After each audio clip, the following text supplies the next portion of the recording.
Hello friends, I am Dr. Ajay Kothari. I am a consultant spine surgeon at Sancheti Hospital, Pune. And I'm Sona Kolke. I'm an associate professor at Sancheti College of Physiotherapy in Pune.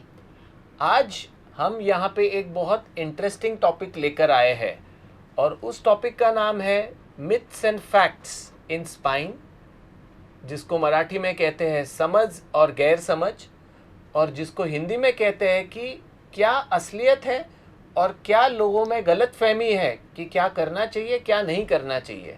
So let's start this myths and fact session.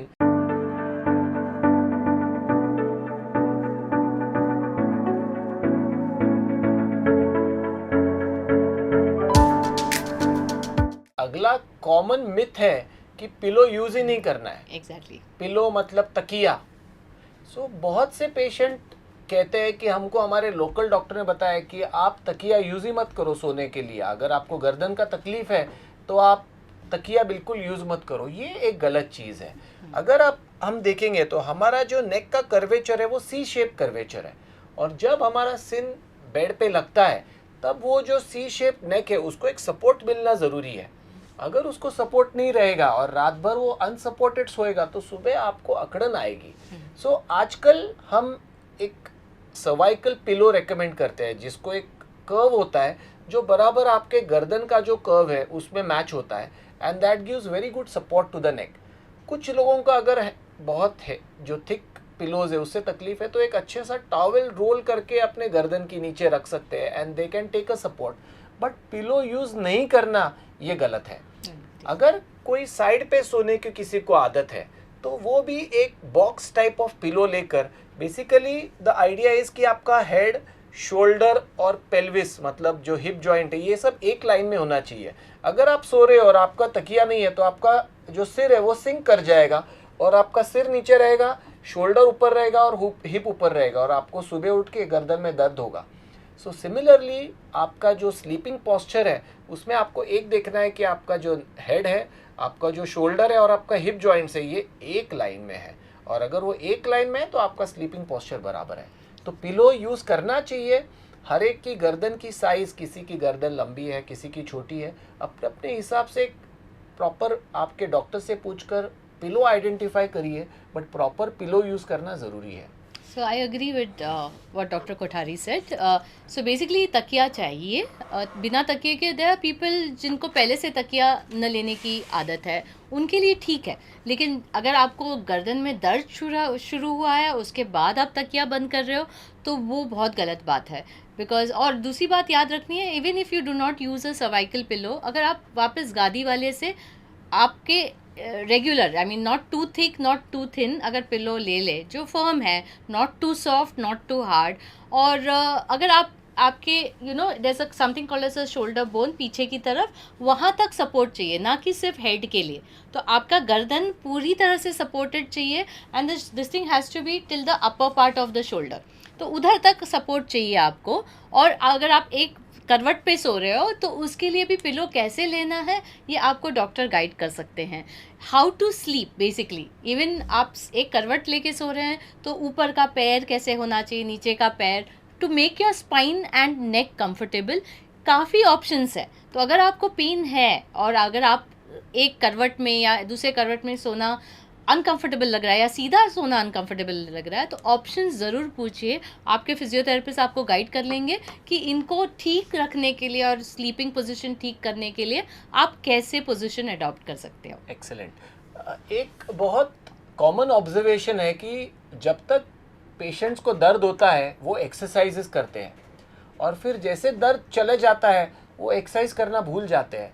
तो ये एक myth लोगों में होता है कि हाँ मुझे तकलीफ है तब तक एक्सरसाइज करना ज़रूरी है, फिर एक्सरसाइज करने का ज़रूरत नहीं है. फैक्ट ये है कि एक्सरसाइज, जैसे हम रोज़ खाना खाते हैं, रोज़ सोते हैं, रोज़ नहाते हैं, रोज़ कपड़े पहनते हैं, वैसे 45 minutes to 1 hour exercise daily करना ज़रूरी है. और अगर हम वो एक्सरसाइज करेंगे तो जो पहले हुआ प्रॉब्लम है वो भी हम हील कर लेंगे और आगे वाले आने वाले नए प्रॉब्लम्स हम अवॉइड कर सकते हैं. I think this is true for, आप ज़िंदगी में कुछ भी ले लीजिए, कुछ भी रोग ले लीजिए, कुछ भी कंडीशन ले लीजिए, द बॉटम लाइन इज़ कि आप आपकी बॉडी को जितना हेल्दी रखेंगे उतने आप प्रॉब्लम से दूर रहोगे। सो एक्सरसाइज आप जैसे सर ने बोला, जैसे खाते हो, जैसे पानी पीते हो, एक्सरसाइज को एक रूटीन में डाल दीजिए। कई बार मुझे काफ़ी हाउसवाइफ्स भी बोलते हैं मेरे पास टाइम नहीं है, घर का काम कितना है, बच्चों का काम कितना है, मैं कैसे। तो क्या हो जाता है, हम एक्सरसाइज को प्रायोरिटी नहीं देते हैं। हम वही आधे घंटे का सीरियल धीरे धीरे 2 घंटे के सीरियल्स देखते हैं, वो टाइम निकल आता है बिकॉज हमें उसमें रुचि है, हमें अच्छा लगता है सीरियल देखना। लेकिन वही हम एक्सरसाइज के लिए जब बोलते हैं कि आधा घंटा 1 घंटा निकालिए, सडनली लोगों के पास टाइम नहीं होता है। तो उसको अगर आप प्रायोरिटी देंगे तो आराम से ज़िंदगी, आई मीन आपके रोज़मर्रा के 12 घंटे में आप इजीली एक आधा 1 घंटा एक्सरसाइज आराम से फिट कर सकते हो। इतना ही है कि हमें उसे प्रायोरिटी देना पड़ता है। और जैसे सर ने बोला, exercise is a life long thing. अभी बैठना बहुत हो गया है लोगों में, सब जगह बैठ रहे हैं। और I see a lot of section of even हाउस वाइफ्स एंड अदर पीपल ऑल्सो जिनका बैठने में ज़्यादा, अभी in fact the new thing is that the sitting is the new smoking.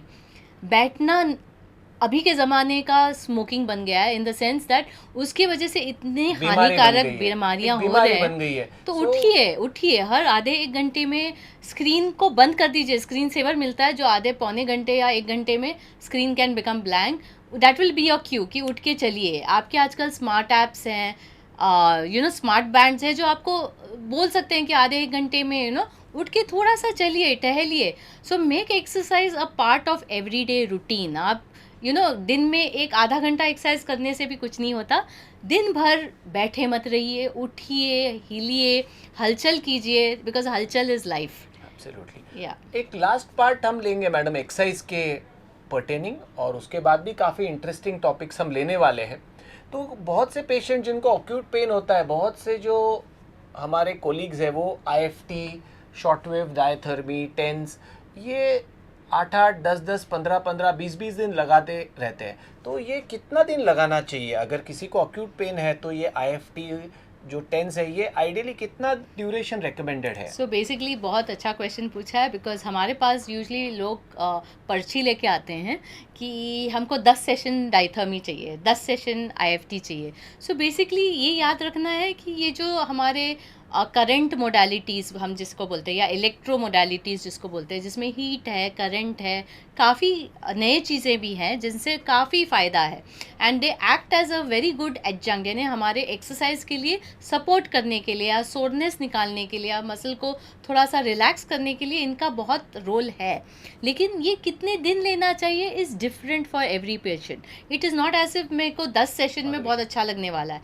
Exercises का रोल बहुत ज़्यादा इंपॉर्टेंट है, and these modalities serve as adjuncts. हम इसे एडजंक्ट्स बोलते हैं। जैसे हम हीट ले रहे हैं, एक्सरसाइज से पहले थोड़ा हीट लेते हैं, एक्सरसाइज के बाद मोडालिटी, या उससे पहले मोडालिटी या बाद में, ये फिजियोथेरेपिस्ट पे डिपेंडेंट होता है। लेकिन कितना लेना चाहिए is very very custom made. यानी आप कितना बार, आपको डॉक्टर गोलियां लिख के देते हैं। सो कोई लोगों के लिए 1 हफ्ते की, कोई लोगों को 3 हफ्ते की। It's different because it depends कि आपका पेन कितना है, आपका दर्द कितना है, आपका अंडरलाइन कंडीशन कितना है। उसी तरीके से modalities also are very condition dependent. आपका कंडीशन कैसा है, आप कितना दर्द है, कितने देर के लिए लेना है, ये फिजियोथेरेपिस्ट आपको श्योरली रेकमेंड करेंगे। और एक्सरसाइज के सिवाय सिर्फ ये लेने से कुछ भी फ़ायदा नहीं है। So it has to be together. लोगों में एक गलत फहमी है कि अगर मैं कैल्शियम का टैबलेट रोज खाता हूँ तो मुझे कैल्शियम और किडनी का स्टोन बन जाएगा। तो कैल्शियम का टैबलेट लेने का और किडनी स्टोन का कोई कोरिलेशन नहीं है। ये एक बहुत बड़ी गलत फहमी लोगों में है, और उसके कारण वो अपना कैल्शियम का ट्रीटमेंट बंद कर देते हैं। तो मेरा एक ये लोगों से अनुरोध है कि ये गलत फहमी ना आप संभाले कि अगर मैं कैल्शियम के टैबलेट रोज खाऊंगा तो मुझे किडनी स्टोन बन जाएगा। दोनों का कोई कोरिलेशन नहीं है।